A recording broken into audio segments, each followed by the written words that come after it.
Bonjour à toutes et à tous et bienvenue sur ce nouvel épisode des livres comme des gourmandises qui reprend. Donc après une petite interruption cet été, nous reprenons cette série en vidéo pour vous présenter quelques-unes des nouveautés du mois de la médiathèque. Alors la liste ne sera pas exhaustive, mais comme l'année dernière, je vous présenterai chaque semaine 3 nouveautés du mois en cours, de manière à peut-être vous donner envie, enfin, je l'espère, de venir passer à la médiathèque et emprunter ces ouvrages ou d'autres.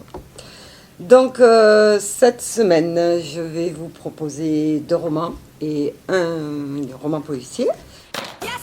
On va commencer avec le premier roman qui s'appelle 3. C'est un roman de Valérie Perrin que vous connaissez sans doute, puisqu'elle a publié récemment, dans les années précédentes, 2 romans qui ont fort bien marché. Le premier s'appelle Les oubliés du dimanche et le deuxième s'appelle Changer l'eau des fleurs. Donc, si vous avez aimé ces 2 premiers romans, c'est une valeur sûre. Sinon, c'est aussi l'occasion de découvrir cette autrice très talentueuse.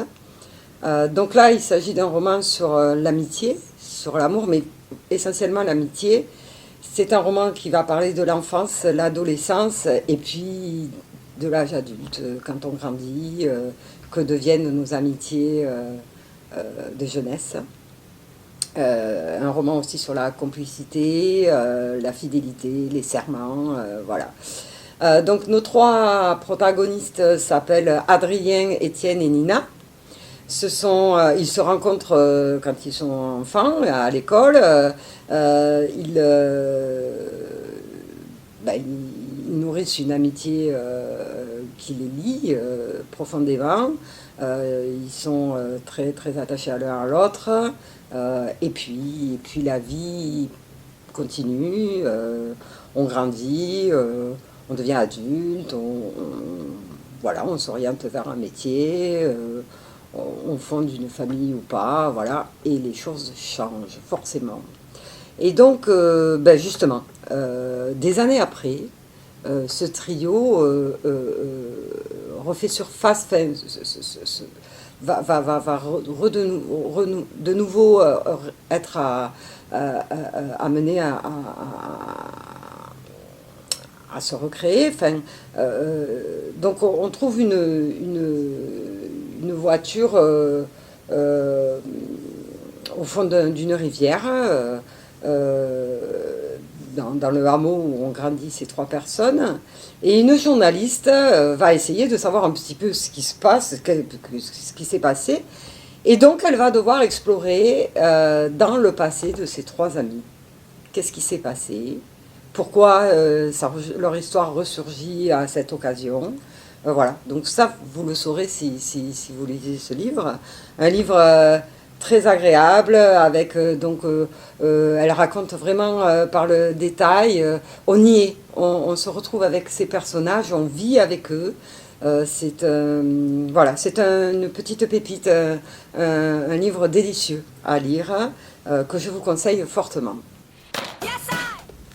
Le deuxième roman que je vous présente est un roman rafraîchissant, un peu différent, plein de sentiments humanistes et, et animalistes. Ça s'appelle Les pondeuses de l'Iowa. On va parler de poules.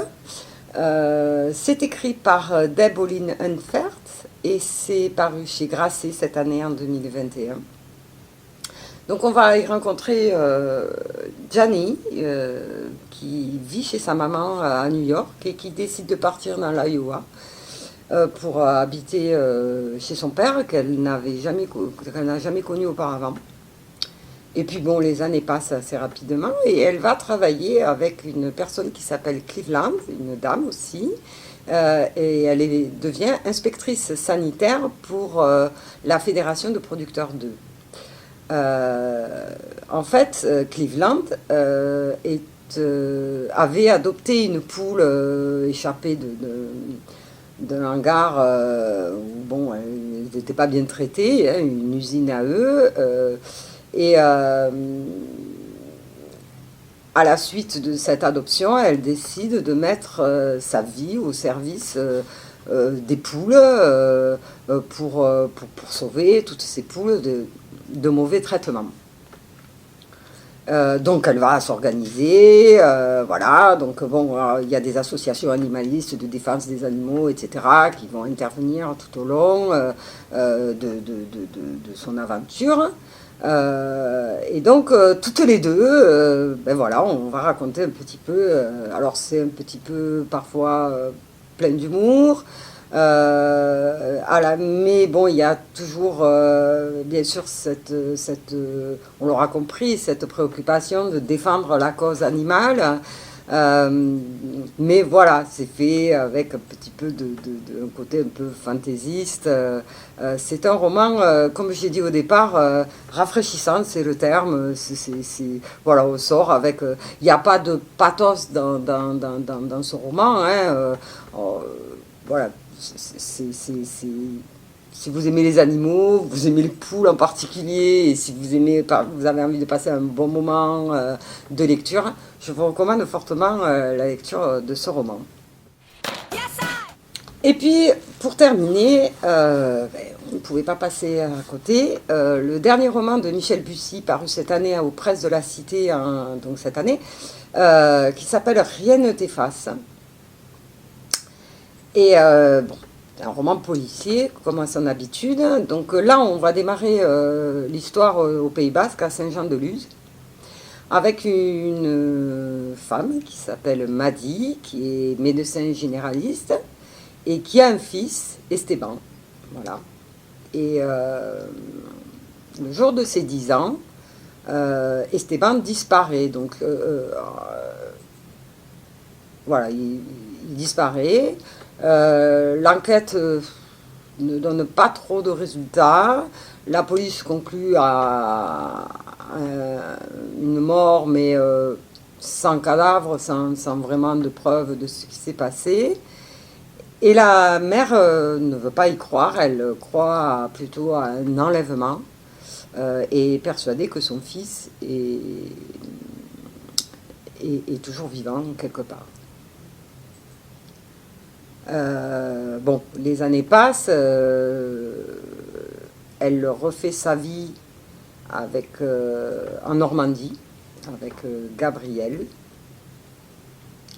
Et puis, chaque année, elle revient sur cette plage où elle avait l'habitude d'aller avec son fils. Et là, elle voit un enfant qui ressemble comme 2 gouttes d'eau à son fils, qui porte le même maillot de bain que son fils le jour de sa disparition, et qui a sensiblement le même âge que son fils le jour de sa disparition.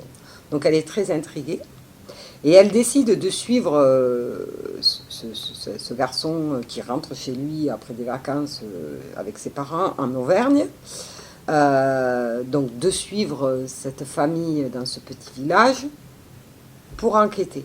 Elle veut savoir. Donc là, après, par moment, l'auteur va vous amener, comme à son habitude, sur des pistes, mais qui n'en seront pas vraiment, voilà, pour vous induire en erreur. Alors, est-ce que cet enfant est la réincarnation du petit qui a disparu? Est-ce qu'il s'est passé autre chose? Est-ce qu'il y a une autre explication? Ça, vous le saurez en lisant le roman, l'excellent roman de Michel Bussy. Voilà. Donc c'est fini pour aujourd'hui. Je vous retrouve avec plaisir la semaine prochaine. En attendant, vous pouvez toujours venir à la médiathèque nous réclamer, nous demander les titres que je vous ai présentés aujourd'hui ou d'autres. Sachez que s'ils sont empruntés, on pourra vous les réserver sans souci, de manière à ce que vous puissiez les avoir rapidement. Voilà, je vous souhaite une bonne semaine et je vous dis à très bientôt. Au revoir.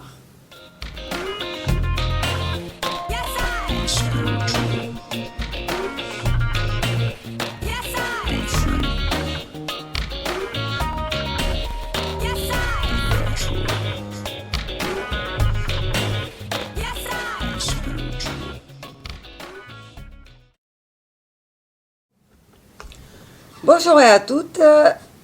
Non,